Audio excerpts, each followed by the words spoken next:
तो समस्त को स्वागत। आज मु बाहरी बनमालीपुर ग्राम अभिमुखे सेटा हला मोर सांग विवेकानंदर गाँ सांग से अच्छी आज कटक रू बाहर आसली संगे देखा करने बहुत दिन देखा है। बनमालीपुर गाँ टी जाजपुर जिले में अवस्थित आमर जो उदयगिरी बौद्ध पीठ अच्छी बहुत फेमस बौद्ध पीठ।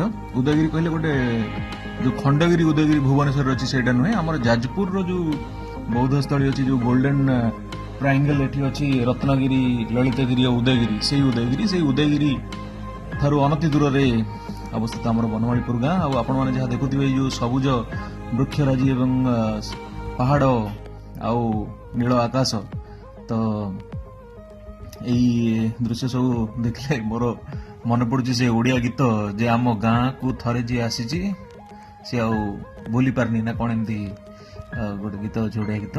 तो से सांगर गाँ टी एत सुंदर तो निहाती एभली परिवेश रे जो लोक माने जन्म होइथिबे निहाती से साहित्य अनुरागी किंबा साहित्य रे दक्षता रही यही सब परिस्थिति यही प्रकार सबुज घेरा परिवेश। आ मु जहाँ सांगठू शुणा पाइली जे अभिमन्यु सामंत सिंगार हूँ कि पल्ली कवि नंदकिशोर बल समस्त गाँ ये पाखे आखिरे।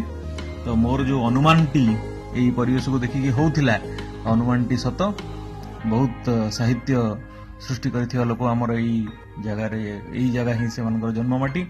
तो वर्तमान आपण दूर रे यही जो पाखे बोर्ड टी देखि पारुथिबे आमे उदयगिरी पाखापाखि पहुंची गलेनी। आईटा है उदयगिरी गेट डाहाण पटू बोधे बरी आड़ को रास्ता पड़ी यही सीधा गले उदयगिरी गेट देकी तापर आम जाइकी पहुंचवा बनमालीपुर गाँव रे।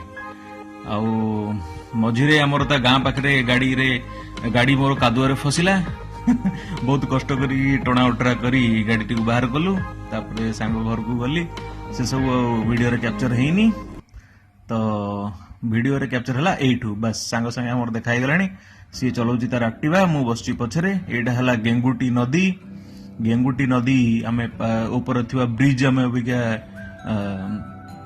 जस्ट क्रॉस करूछु सांग मोर चलाउची गाड़ी आ गेंगुटी नदी। तो प्रकृति रे बहुत सुंदर ये बनमालीपुर गाँ। प्रथम थर आज सांगर गाँ को आसिली बाट देखी नी सी गूगल रे लोकेशन शेयर कला से लोकेशन मु देखी देखी आसिली। सामने ये जो पहाड़ टी देखा जाउची एठी गुंफा अच्छी और सेठी आमर देवी प्रतिष्ठा ही अछंती।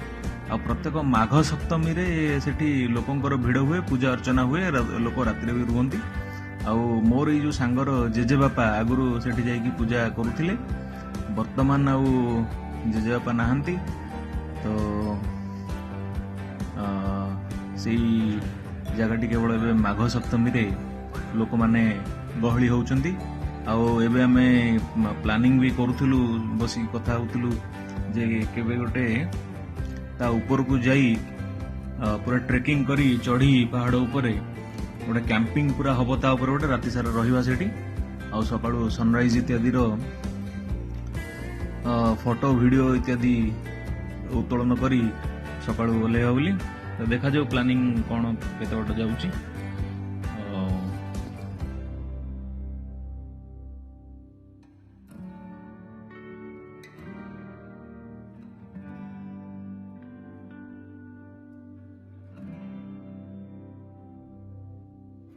तो ये जो बौद्ध पीठ कथा कहती रत्नगिरी आउ ललितगिरी मु आगु देखी किंतु उदयगिरी केवे आसनी। आज सांग घर को आसली ये उदयगिरी भी पाख छेली गुड़ा पूरा मस्त बुलूँ गोटे नहीं तो उदयगिरी टा केवे देखनी। आज सांग घर को आसली पाख किंतु तथापि आज ये कोविड बेले तो लिमिटेड अच्छी अबे समस्त भीतर को छड़ा जाऊनी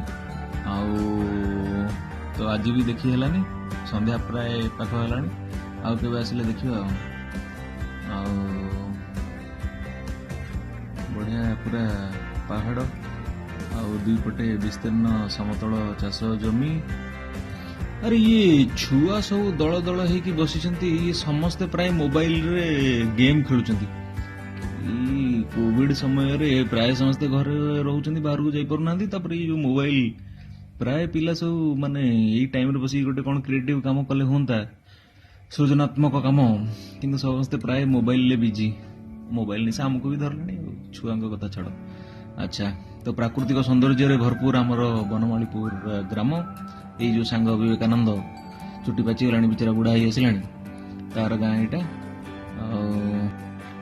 कहवा निष्प्रयोजन जे मु भी बुढ़ा होगलानी दी जणक आम स्कूल बेलर सांग एका बयस आउ स्कूल आम पास कलु 1996 तापर आम दी जनकर देखा हुए सीधा मुंबई रे से वर्षटी है 2019 तो आम 25 वर्ष पर स्कूल छाड़िया पर एकाठी होइतिलु अवश्य मझे फोन ने कथबार्ता मझे मझे होइतिलु किंतु 25 वर्ष पर आम देखा होइतिलु स्कूल छाड़िया पर जाइकी मुंबई रे तार कार्यस्थली मुंबई तो इतरु अनुमान करा जाय पारे आम केते बुढ़ा हेलुनी तो बुढ़ा हेले भी हृदयटी को युवक रखी एमती बुलाबुली आ सौंदर्य उपभोग करिवार मानसिकता आमर बजाय रहू एटा प्रभु पाखरे प्रार्थना समस्त स्वास्थ्य भल रहू ए कोविड समय रे।